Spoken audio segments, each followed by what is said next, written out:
Hello, people. So we're going to resume our plan to do movie reviews. So we just saw Avatar. What was your initial thoughts, baby head? I know these are very initial because he likes to do these like immediately after the movie, which I get, but I don't have time to collect all my thoughts. So let's see. My initial thought was that it was long, but it was good. It was a good movie. It was good. The animation's always good. Gets better each time we saw it in 3D, which is really cool. James Cameron always does a really good job retelling stories. And also stealing them part of the story from the Bible. What Bible story? All right, there's a spoiler coming up. Abraham sacrificing his son was stolen from the Bible and thrown into this film. Very emotional scene. But I thought they tied it in really well and put their own kind of spin on it too. It felt natural. Well, what do you feel the purpose of that was? What do you feel James Cameron and his team was trying to relay?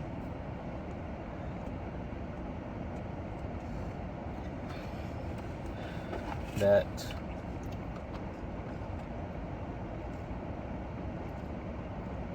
there's a couple things in a relationship, like in our marriage. Perhaps one of us might be weak and think the simple answer is the right answer, not considering the cost to the soul.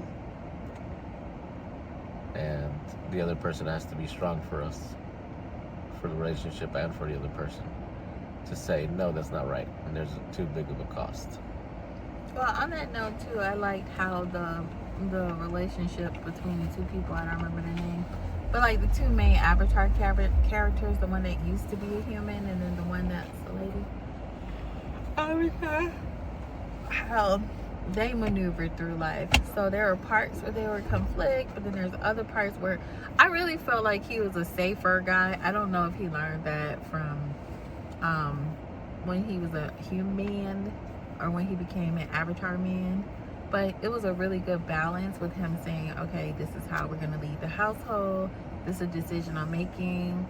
She'll get a little rubbed about it because women usually have more sense, but we would like, go ahead and then let's see how it play out. I just playing. And not in a tit for tat way, but like, okay, let's just see how it play out. If it plays out well, that's great. If not, okay. But he always comes back to really calm her nervous system and really balance out her emotional states that he might not even understand. But it was so beautiful seeing those scenes and how he did not need to understand. It seemed like he just knew that that was his girl. He got her back, and if she's feeling some kind of way, it was valid and mattered. And he just like, let me get her back to steady state without really forcing either. He wasn't like, calm down, girl, calm down, relax, it's gonna be all right. He was just like, oh, I get it, I understand. But it was, the plan still didn't change, but he really helped to like reground her. And I think that's what's missing in a lot of modern relationships today. And not only they just stir up your nervous system, but they don't really know how to calm it down. But I thought that was a beautiful scenes and ways of showing them subconsciously how to do that. Okay, so yeah, she was talking about relationship dynamics. One annoying thing was the clear, well, I guess it's not that clear in this society right now. Stepbrother, stepsister incest. The Bible says even that is an abomination to God, if I remember the verse correctly. So they slipped that in ever so gently in 3 seconds, where the sister kissed the brother, also showing that the woman taking the lead on kissing, a non-traditional type of thing. So yeah, be careful with that with, your kids around, especially. This is supposed to be a kid-friendly movie, but they're promoting incest as God defines it in the Bible. Yeah. Yeah. I didn't see any other big red flags I could think of. And that brings up a good point too about that though, because like you have to be in a certain place. I'm not a parent yet. I don't think he a parent yet. He might have like 8 kids somewhere. I have a But piggy. yeah.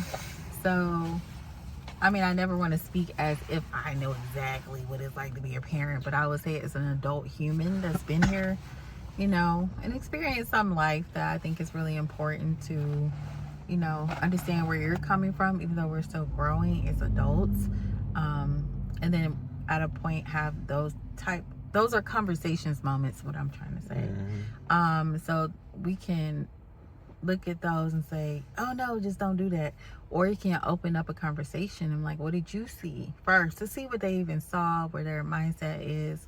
And okay, and then let's talk about, you know, what society might think is okay, and then what is here. Because I mean, honestly, some of y'all mamas and daddies might be thinking about that or think that way in their dark moments or dark times or private times. And so that means you gotta have your head on straight, because kids are really smart. Like I said, I don't have kids yet, but the kids I have been around are really smart. They can pick up on way more than what you say. So it's so important for us to model that. But I do genuinely think those are good conversation moments. Conversation moments to have with the child, you mean?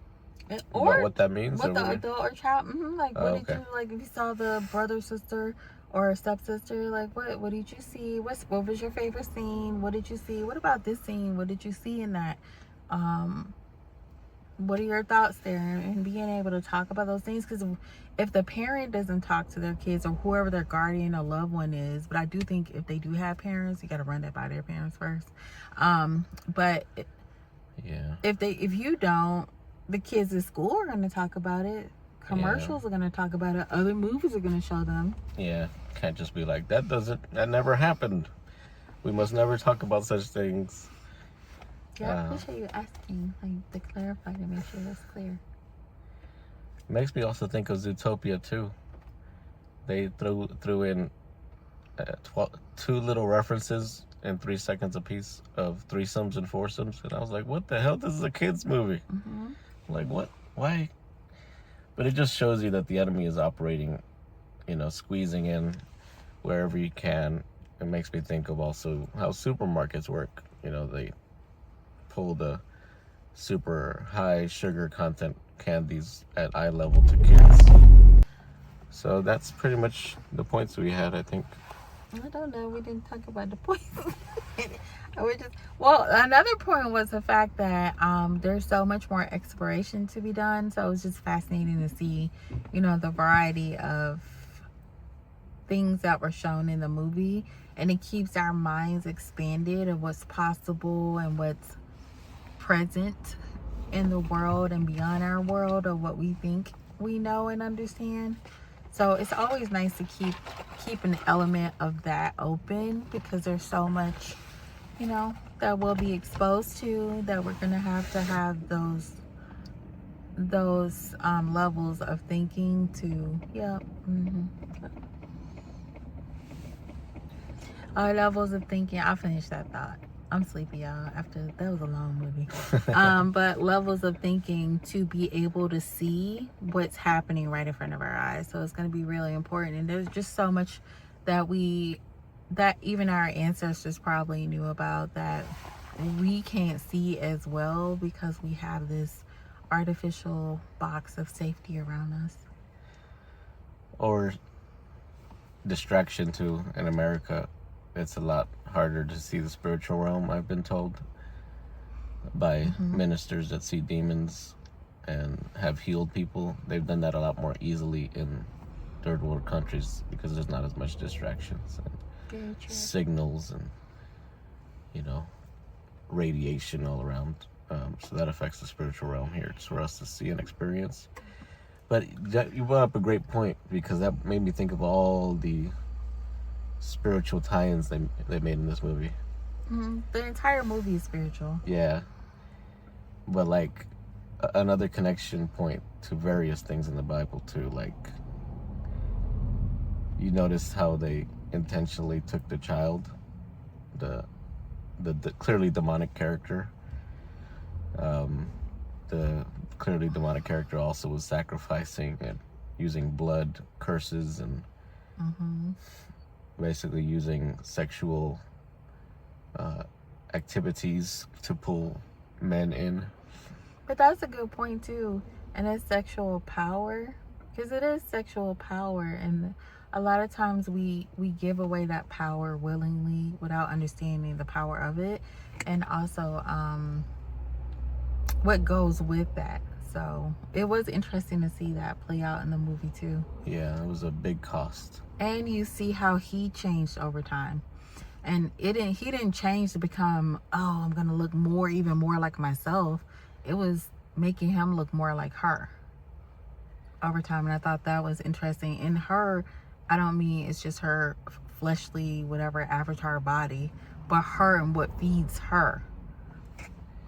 Yeah, he changed his being to essentially serve her. And she already had a army of male servants too. I think there was only like 2 women in the village. Because it's easier to manipulate y'all, especially when it comes to that. It'd be easy. Oh my god. I mean, they don't even have to be cute, but yeah. She and clearly so wasn't. I mean, most of them don't have to be. And then the ones that they be looking at on Instagram and etc. Don't even look like what they look like on that most of the time. So that's a whole nother story. But and what was using her is what I meant too, because she was clearly a vessel as well. So I think in herself, she wouldn't have been able to draw that much control and power, but through what she was allowing to use her, she was able to draw that. Yeah. We saw a guy that was clearly addicted to money, but also the murder of innocent animals. That guy that led all the basically efforts to pull off the special chemical from the animals, the big animals, without any thought to their entire existence as super intelligent beings and super strong beings. But yeah, it just goes to show the downward spiral of addiction to money, and where it could go is like you become like a robot. Even one person at some point was like, dude, 90% of our people just died. And he's like, well, let's go kill these animals. There's $100 billion over there. And I would say addiction, period. Even not just addiction to money, because basically what he was doing was objectifying. So those things no longer had souls, no longer had meaning to him, because he couldn't understand the value of them. Actually, I'll take that back, because I think he understood more than anybody the value of them, but he just saw the profit side of it and what he can get from it instead of respecting it. And it's to some level what happens in relationships or dynamics, the dynamics. I can't even just say male to female anymore. Dynamics, especially today, but all through history, where things are objectified, things that usually have a deeper meaning are not respected anymore, even if they're understood. So that's how lust applies to everything: food, animals, murder. And it becomes easier to rob the collective, because it's still robbing the collective. Yeah. I think those were some solid points, baby head. Let's go ahead and wrap up this video, because you got to take a sleep. Bye. Later. We back, y'all. He had one last thing he wanted to say. I had to say this because the friction of the relationship was palpable, but the love was also palpable. And that ties into so much of life when you have that delicate balance of uncomfortableness but comfortableness. Like, I acknowledge she has power, she acknowledges I have power, and we operate in that, but that's like, it's not a stroll down the ocean front all the time.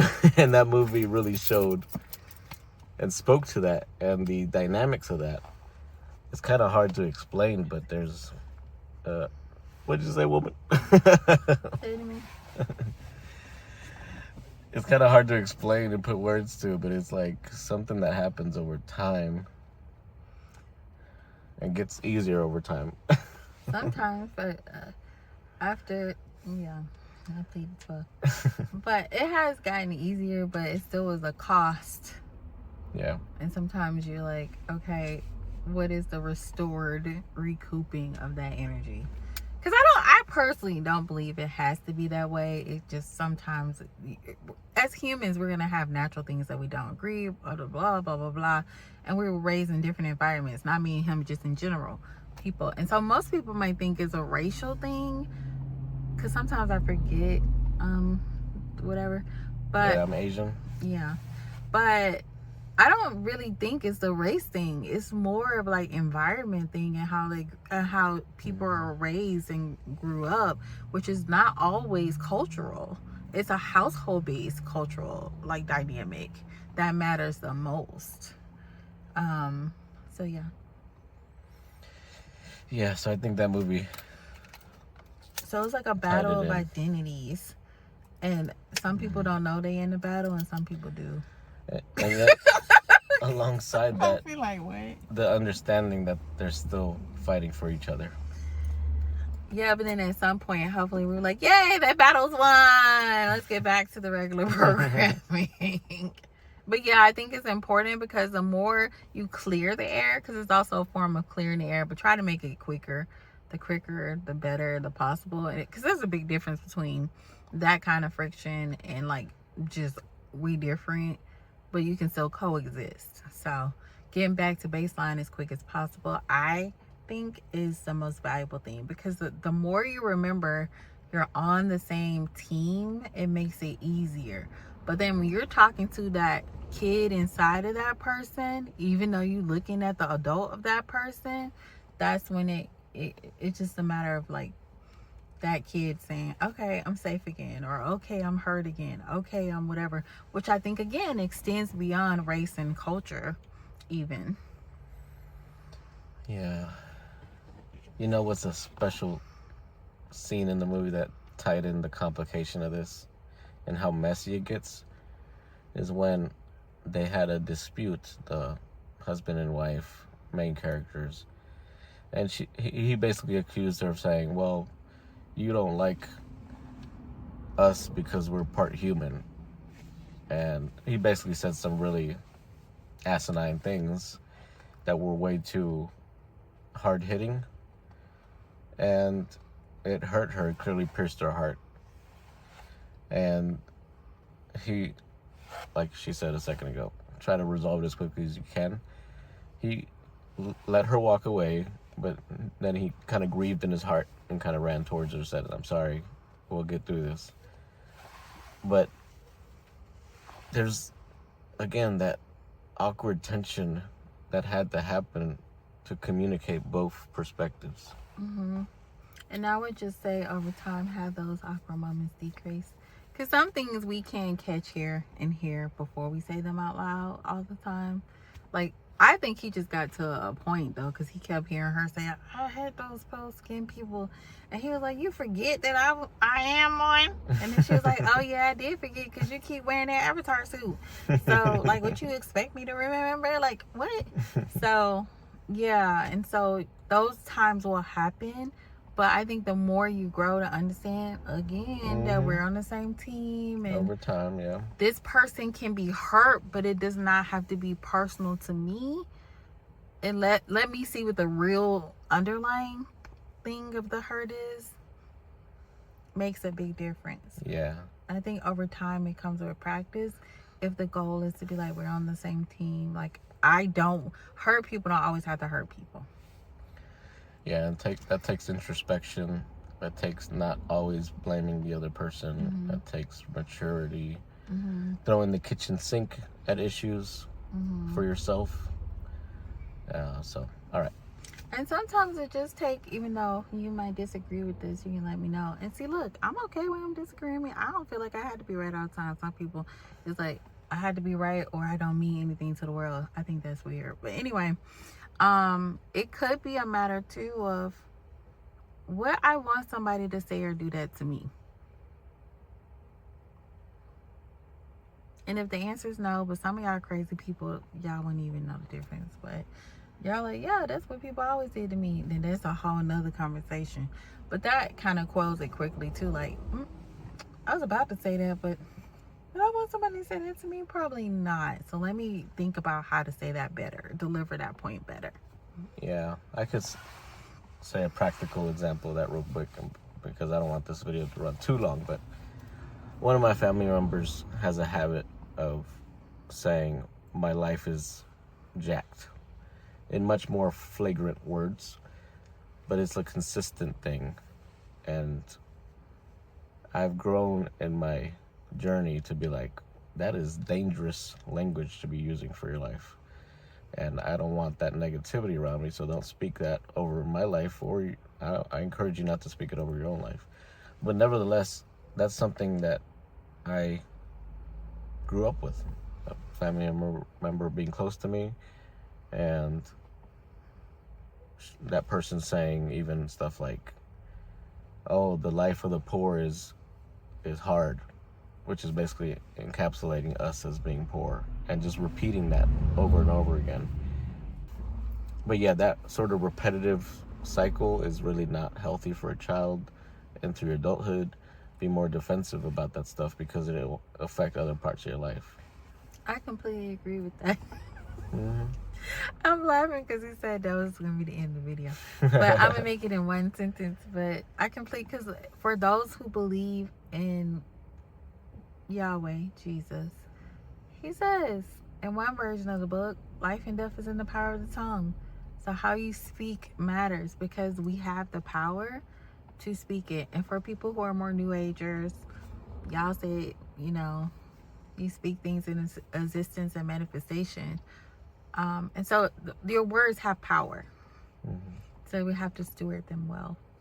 Okay. And it's not to spiritually bypass and be like, I'm all fine, and you're like bleeding out your aorta or something. Because that's not the point. But the point is to understand and remember your role in the world and who you really are. Mm-hmm.